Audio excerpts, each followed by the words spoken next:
想喺深圳灣揾兩房嘅朋友睇過嚟啦，呢度嘅話咧，而家咧單價冇單條，搞錯了，再來。想喺深圳灣揾兩房嘅朋友睇過嚟啦，呢度嘅話咧單價咧而家先5萬幾蚊啊，目前嘅話咧係零首期就可以上車買到呢度兩房嘅單位啊，而家咧送埋全屋嘅家私家電俾你啦。咁呢個房型嘅話唔大，但係做咗兩房嘅，咁啊呢度咧入門口呢度嗱做咗個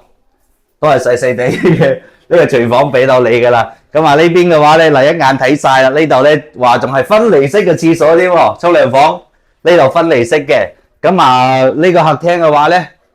嗱呢度大概都有2米幾啦，咁啊嗱，但係咧呢度咧床都有2間房嘅喎，我哋入去睇下嗱呢度都做埋咗一間房喎，細細地啦，哎呀2米嚟長，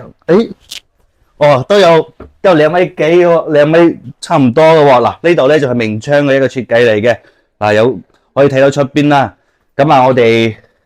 再睇翻另外一間房啊，嗱呢度咧仲有間房啊，呢度兩房呢個設計，嗱呢邊。哇！出邊咧就睇晒我哋成個深圳嘅呢個前海呢邊噶啦，咁啊呢度咧仲有埋個陽台俾你添。咁呢度嘅話咧，而家咧距離深圳灣口岸咧坐車咧就20分鐘時間，樓下咧就係呢個地鐵站啦。中意呢種深圳兩房嘅朋友咧，喺前海附近想睇兩房嘅，揾阿陣過嚟睇睇。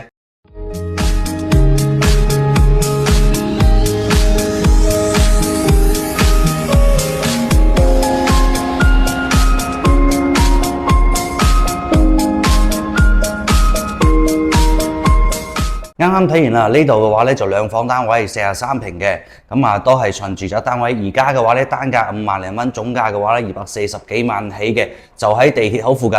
揸車20分鐘咧到深圳灣口岸嘅。咁啊搭地鐵嘅話咧就係11站咧就可以去到深圳灣口岸。中意嘅朋友咧就記得揾阿俊過嚟睇睇啦。